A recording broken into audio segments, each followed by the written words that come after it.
Maseret Eruvin, traité Eruvin, daf mem, feuille numéro 40, sixième ligne. Haoulifta datel mechouza, un avis qu'on a apporté à Mechouza par des non-juifs, Nafak Rava Hazia de Kamisha. Rava est sorti, il a vu qu'il était plus frais. Rava le misva miné, et Rava a autorisé de l'acheter. Ama, Havada met mon ne'ekra. Bien que c'était le deuxième jour de fête, donc fête dans la diaspora, il a dit c'est sûr qu'il a été cueilli la veille, puisqu'il n'est pas frais, et donc s'il a été cueilli la veille, il est permis aujourd'hui, d'après ceux qui pensent que les 2 jours de fête dans la diaspora sont considérés comme 2 saintetés différentes. Mayamar du Khoutzet Troumatia, tu vas dire oui, mais on l'a amené de l'extérieur du Troum, donc de l'endroit où on a le droit de se déplacer. Là-dessus, on a la règle que s'il est arrivé de l'extérieur du Troum pour un juif, un autre juif a le droit de le manger. À plus forte raison ici, où il est venu, on l'a apporté pour les non-juifs. Mais lorsqu'il a vu qu'ils en ont apporté beaucoup, il s'est dit, ils les ont apporté pour les juifs. Et donc il a interdit. Donc des gens qui construisaient des nuptiaux, et les non-juifs ont coupé pour eux des branches de myrte le 2e jour de fête, parce que c'était l'habitude de poser par-dessus des branches de myrte. Les altars. Et dès que la nuit est tombée, que la fête était sortie, Ravina leur a autorisé aux juifs d'en profiter, de sentir leur bonne odeur immédiatement. Rava Bar Techlifa a dit à Ravina, et pourquoi le maître n'a pas interdit, parce que ce ne sont pas des gens qui étudient la Torah, de peur qu'ils en viennent à demander aux non-juifs de le faire pendant les jours de fête. Et là-dessus, Rav Shemaya objecte en disant Ta'madenan bene Torah. Toute la raison pour laquelle tu considères qu'il fallait interdire, c'est parce que ce ne sont pas des gens qui étudient la Torah. A bene Torah charé. Et si c'était des gens qui étudiaient la Torah, on aurait permis. Va bainan berteché asou. Pourtant, lorsqu'un non-juif fait un travail interdit pour un juif, il faut attendre, après la sortie du Shabbat ou de la fête, le temps nécessaire pour faire ce travail, pour ne pas qu'on en profite. Ajushaïlo ale Rava, ils sont allés demander à Rava, Amalou bainan berteché asou. Il leur a dit en effet, il faut attendre le temps qui est nécessaire pour le faire, après la tombée de la nuit. Rabbi Dossa Omer Arover Litnateva verroulé. On a vu dans la Mishnah l'avis de Rabbi Dossa concernant celui qui officie le jour de Rosh Hashanah du Nouvel An. Amar Rava Aki Avidan Berav Huna. Rava a dit lorsque nous étions chez Rav Huna, on s'est posé la question Maoula Askir Shel Rosh Chodesh Berosh Hashanah. Est-ce qu'on doit mentionner le fait que c'est une néoménie, le jour de l'an, de la nouvelle année, puisque c'est aussi le premier jour du mois, à part que c'est le premier jour de l'année. Puisque les sacrifices supplémentaires du jour de la nouvelle année et de la néoménie sont des sacrifices différents, et ce jour-là, il faut apporter les deux, donc il faudrait préciser également que c'est un jour de néoménie. Ou bien on va dire que le fait qu'on dise dans la prière que c'est le jour du souvenir, ça s'applique aux deux, puisque la néoménie aussi a été appelée souvenir dans la Torah. Et il nous a répondu, Ravuna, que on voit la réponse dans notre Mishnah. Rabbi Dossa Omer Arover Litnateva verroulé. Rabbi Dossa a dit, celui qui officie le jour de la nouvelle année, il doit mentionner la néoménie en disant ou c'est aujourd'hui ou c'est demain. Et le deuxième jour, il dira ou c'est aujourd'hui ou c'était hier. Et on voit que les sages n'étaient pas d'accord avec lui. Maïlav le Haskir, n'est-ce pas que la discussion est justement de savoir est-ce qu'il faut mentionner la néoménie ou pas? Et donc d'après les sages, on la mentionne pas. Lo le hatnot. Non, pas forcément. On peut dire que la discussion, c'est de savoir est-ce qu'on doit justement marquer le fait qu'il y a un doute si c'est le premier jour ou le deuxième jour qui est le jour de fête. Rinami mistabra. Et c'est plus juste de dire ainsi d'ailleurs. Midikatani bebraïta, puisque dans la braïta on voit que Rabbi Dossa faisait la même chose pour les jours de néoménie de toute l'année, en disant soit c'est aujourd'hui, soit c'est demain, et le deuxième jour, soit c'est aujourd'hui ou soit c'est la veille, puisque on avait toujours un doute quand on était en dehors d'Israël, de savoir quand est-ce que les témoins sont venus pour déclarer et avoir vu la nouvelle lune. Et les sages n'étaient pas d'accord avec lui. Donc si justement on dit que toute la discussion c'est de savoir est-ce qu'on doit mentionner le doute, donc on comprend qu'ici aussi, concernant la néoménie, ils sont pas d'accord avec lui, ils disent qu'on n'a pas besoin de mentionner le doute. Et là il y a un à skir, mais si tu dis que la discussion porte pour savoir est-ce qu'on doit mentionner la néoménie le jour de la nouvelle année, pourquoi dans la Braïta, on parle plus de la nouvelle année, on parle du jour de néoménie, pourquoi ils sont pas d'accord avec lui? Oui, mais alors qu'est-ce que tu dis toi? Que la discussion est de savoir, est-ce qu'on doit mentionner le fait que c'est un doute, si c'est ce jour-là? Mais alors à ce moment-là, pourquoi ont-ils besoin de discuter dans les deux cas? Pourquoi ont-ils besoin de rapporter leur discussion et pour la nouvelle année et pour la néoménie? La Gemara dit on a besoin de le répéter dans les deux cas. Si on avait mentionné la discussion que pour la nouvelle année,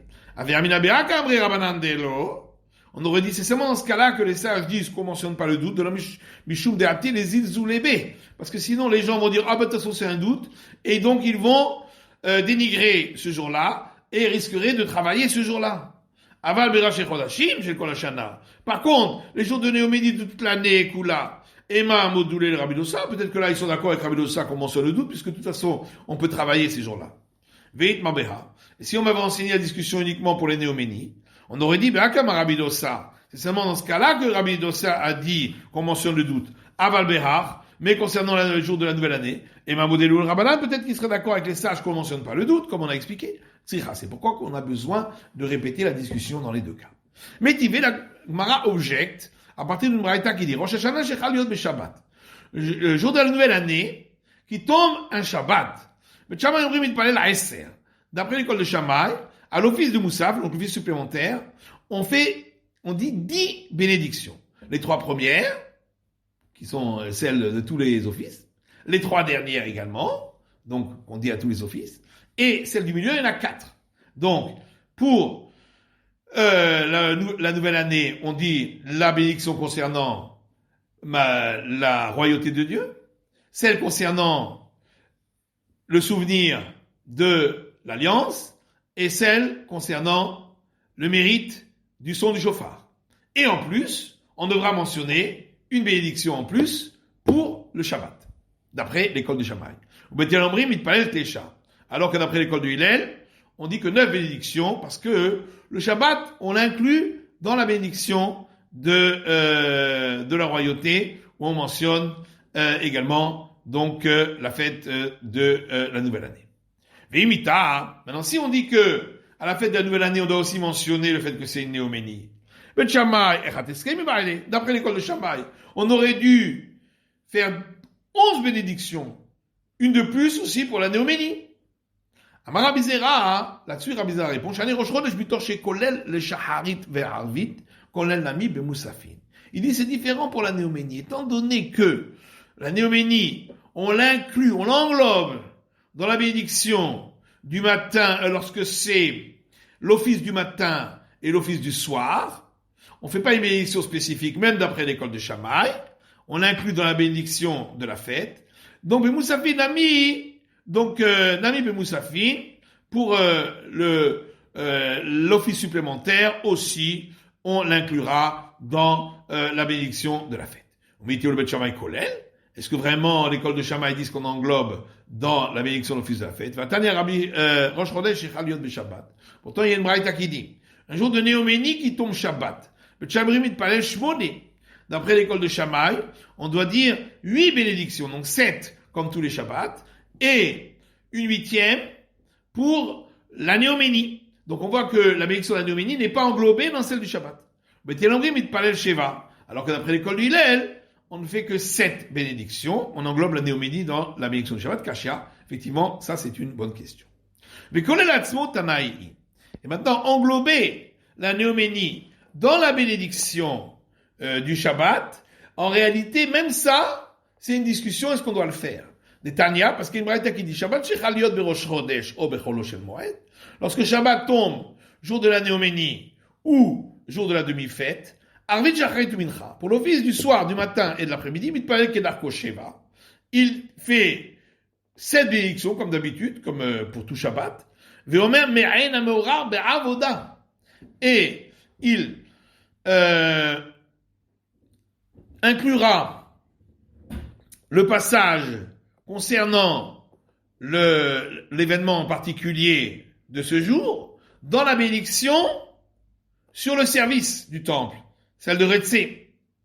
Et donc on n'inclut pas dans la bénédiction du jour du Shabbat. Rabbi Eliezer Omer Behoda'a. Et Rabbi Eliezer dit qu'on insère dans la bénédiction de la reconnaissance, du Modim. Vimlo Ama, Marzirinoto. Maintenant, si on l'a pas inséré, on doit recommencer l'office. Donc, la Hamida. Toutes les bénédictions. Moussafim Matri Beshe Shabbat. Maintenant, lorsqu'il s'agit de l'office supplémentaire, là, on commence la bénédiction du Shabbat. Moussayem Beshe Shabbat. On termine la bénédiction uniquement par la terminaison du Shabbat. Et au milieu, on mentionne la sanctification particulière de ce jour, donc Néoménie ou demi-fête. Rabban Shimon Gamiel et Rabbi Shmuel ben Moshe Rabbi Yochanan ben Beroka omrim. Rabban Shimon Gamiel et Rabbi Shmuel, fils de Rabbi Shimon ben Yochanan ben Beroka, disent Kol makom chez Zakouk le Sheva.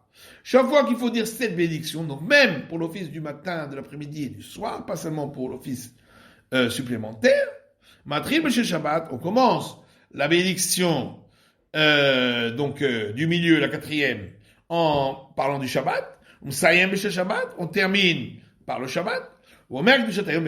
Et au milieu, on intercale la sainteté particulière de ce jour. Maya Viala, qu'est-ce qu'il en est en fin de compte de la question de savoir est-ce qu'on mentionne la Néoménie le jour de la nouvelle année? Amar Frisda, Zikaron Echad Orleu le Kan Lokan. Alors Frisda dit il n'y a pas besoin, parce que lorsqu'on mentionne que c'est un jour de souvenir, ça s'applique aux deux, et à la nouvelle année, et à la Néoménie. V'chen Amar Rabba dit la même chose, Zikaron Echad Orleu le Kan Lokan, que lorsqu'il mentionne qu'il s'agit du jour du souvenir, eh bien, on mentionne ainsi en même temps la nouvelle année et en même temps le jour de la Néoménie. Vama Rabba qui avila be Ravuna et Baryalan. Et Rabba dit, lorsque nous étions chez Ravuna, on s'est posé la question suivante. Maoulomar Zeman be Rosh Hashanah. Est-ce que, ou Beyom Kippourim. Est-ce que, au jour de la nouvelle année et au jour de Kippour, il faut dire la bénédiction concernant la date, c'est-à-dire Sheheyanu, la bénédiction de Sheheyanu. Puisque c'est un événement qui vient à une date particulière de l'année, Amrinan, donc on dit cette bénédiction. On dit Makevan Elikro Regalim, ou peut-être étant donné que ce ne sont pas des jours de pèlerinage, donc ce ne sont pas des jours de fête, de joie particulière, Lo Amrinan, on ne dit pas cette bénédiction. Lo Abebiadé, il n'avait pas la réponse. Alors qu'il y a Taïb Rav Yehuda, alors dit Rabba, lorsque je suis allé chez Rav Yehuda, Amar, il m'a dit, Ana akra hadetanami aminazman. Il a dit, de toute façon, moi, même quand je mange une nouvelle courge, je dis cette bénédiction de Sheheyanu. Donc, à plus forte raison, ici, pour la fête de nouvelle année et de Kippour. Amar, le reshut le kami bayali. Alors, il lui a dit, non. Savoir, est-ce qu'on a le droit de le dire? Cette bénédiction, ça c'est pas ma question, c'est sûr. Et ma question est de savoir est-ce qu'on a l'obligation de la dire. Marie, qu'est-ce qu'il en est? Alors il a répondu, Rabbi Shmuel d'Amret Avayou. Rabbi Shmuel, on dit tous les deux, Ein Omer Zman, on ne dit cette bénédiction sur la date, c'est-à-dire Sheheyanu, et là, Beshalosh Regalim, que aux 3 fêtes de pèlerinage. Métivé, il a objecté. Il y a un verset dans l'Ecclésiaste qui dit, Ten Chelek le Shivra vegam lishmona. Donne une part pour les 7 et aussi pour les 8. Rabbi Eliezer Omer Shivra et nous a animé Bereshit. Rabbi Eliezer dit, les 7, ce sont les 7 jours de la semaine qui culminent le jour du Shabbat. Il faut donner une part spéciale pour le Shabbat. Shmona elu chet yemei mila. Et 8, c'est les 8 jours après la naissance qui culminent par la circoncision. Donc c'est ça la part particulière. Rabbi Shua Omer Shivra elu Shivra yemei Pesach. Rabbi Shua dit 7, c'est les 7 jours de la Pâque. Shmona elu Shmona yemei Chag. Les 8 sont les 8 jours de la fête des cabanes. Donc chez Omer Vegam, alors lorsqu'il dit et aussi les 8, qu'est-ce qu'il veut dire avec le mot aussi? Les rabots Atzeret Rosh Hashanah Yom Kippourim. C'est pour inclure la fête de Shavuot, fête des semaines, la fête de la nouvelle année et le jour de Kippour. Maïlam Lisman, n'est-ce pas que ça veut dire qu'on inclut pour dire qu'on doit dire cette bénédiction concernant la date de Shechianu. Non, Libracha. C'est pour dire qu'il y a une bénédiction spéciale dans l'office, donc concernant la fête. Achinam Mistabra, et d'ailleurs c'est logique de répondre ainsi, les Agalata Lisman, car si tu dis qu'on parle ici de la bénédiction sur la date, donc Shechianu, c'est mal Kol Shivra Mika, est-ce qu'on dit cette bénédiction pendant tous les 7 jours de la Pâque? C'est seulement le premier jour. Alors caché, alors dit ça c'est pas une question. C'est que s'il n'a pas dit la bénédiction le premier jour, il la dira le lendemain ou le jour suivant, pendant tous les 7 jours il peut la dire. Mais comme Bainan Kos, la Gemara dit oui mais il faut un verre de vin, et il n'a peut-être pas le verre de vin ces jours-là, puisque on fait pas le kiddush. Les Mamessa et les Rav Nachman. Alors ce serait une preuve pour Rav Nachman. Rav Nachman Zman Ombroa Filbashuk. Rav Nachman dit que cette bénédiction sur la date particulière, on peut même la dire dans la rue, sans aucun verre de vin, dans le cas où on l'a pas dite au moment du kiddush. Halokashia. Donc on a dit, c'est pas une question. Des iklar les kos. On parle dans le cas où il a trouvé un verre. Et donc, peut-être que c'est de ça qu'on parle. Atina Chatzeret. Oui, ça c'est bon pour la fête des Kaban, le Rosh Hashanah, pour la fête de la nouvelle année. Yom Kippour et Mechi Avid. Mais le jour de Kippour, comment va-t-il faire? Il va dire la bénédiction sur la date et il va boire le verre. À partir du moment où il a dit la bénédiction sur la date, Kablé Ale, il a reçu sur lui la fête de Kippour. Vers Sarlé, donc il a pu le manger. Des Amar les Rabbi Yamia Baraba les Rav, comme Rabbi Yamia Baraba a dit à Rav, qui avait accueilli Shabbat plus tôt que d'habitude, il croyait qu'on était déjà une heure tardive, en vérité il a accueilli trop tôt. Il lui a dit, Mi Badalta, est-ce que tu t'es séparé des travaux interdits? Vers Marlé in Batilna. Il lui a dit, oui, effectivement, je suis séparé des travaux interdits. Il lui a dit, dans ce cas-là, tu as déjà reçu le Shabbat. Et donc tu peux plus travailler à nouveau. Et donc pareil, à partir du moment où on a dit la bénédiction sur la date, on a reçu la fête de Kippour. Alors peut-être qu'on va dire la bénédiction sur la date, sur un verre, mais on va le laisser de côté, on va pas le boire. Oui, mais quand on dit la bénédiction, il faut boire le verre. Peut-être qu'on va le donner à un enfant qui n'est pas astreint en jeûne. Oui, mais on ne suit pas la vie de Ravacha qui dit qu'on peut donner à un enfant. Parce qu'on craint que l'enfant, quand il va grandir, il va continuer à boire en croyant que c'est comme ça la règle, qu'on boit le verre de la bénédiction, même jour de Kippour. Alors qu'est-ce qu'il en est en fin de compte? Les sages ont envoyé Rabbi Yamar, l'ancien, devant Rav Hizda, chez Rav Hizda, le soir du jour de la nouvelle année.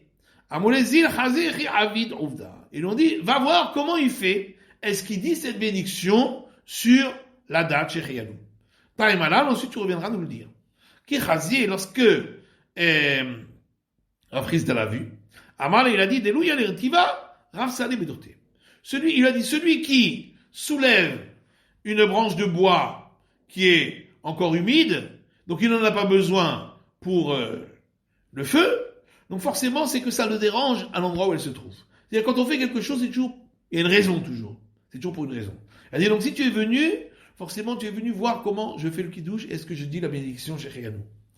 Alors avec tous les cas de Hamra, on lui a apporté un verre de vin, Kaddish, il a dit le kiddush, vers Marzman, et il a dit la bénédiction sur la date chez Chiyanou à Rosh Hashanah, le jour de la nouvelle année. Vecheta, Omer Zman be Rosh Hashanah, ou Yom Kippourim, et c'est d'ailleurs comme ça la règle, que on doit dire cette bénédiction le jour de la nouvelle année et le jour de Kippour. Vecheta Zman Ombroa Filbashuk. Et on tient aussi que cette bénédiction de chez Chiyanou, si on l'a pas dite, donc au moment du Kiddush, on peut le dire même dans la rue, au moment où on s'en rappelle. C'est la fin de l'étude de la feuille numéro 40.